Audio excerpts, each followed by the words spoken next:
ఓం శ్రీ మాత్రే నమః. పీఠాధిపతుల చేతిలో దండం ఎందుకు ఉంటుంది? పీఠాధిపతులు అనగానే మనకు వెంటనే గుర్తొచ్చేది సాధువులు, సన్యాసులు, ధర్మాన్ని పరిరక్షించేవారు.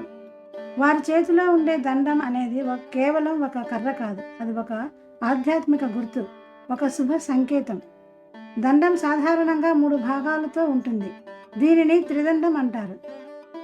శైవ పీఠాధిపతులు ఏకదండంను, వైష్ణవ పీఠాధిపతులు త్రిదండంను ఉపయోగిస్తారు. ఇది మన శరీరం, వాక్కు, మనస్సు అన్నింటినీ భగవంతునికి అంకితం చేస్తామనే సంకేతం. పీఠాధిపతులు దాన్ని చేతిలో పెట్టుకోవడం ద్వారా తాము నియమాలతో బ్రతుకుతామన్నది, ధర్మాన్ని కాపాడుతామన్నది, గురు పరంపర నుండి వచ్చిన ఆధ్యాత్మిక శక్తిని కొనసాగిస్తామన్నది చెప్తారు. ఇది శాంతి, త్యాగం, ధ్యానం మరియు ఆత్మ నియంత్రణ గుర్తు.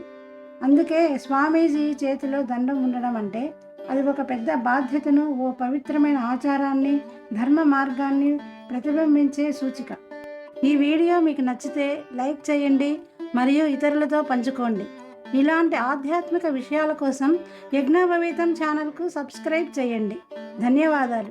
జై జై శంకర, హర హర శంకర.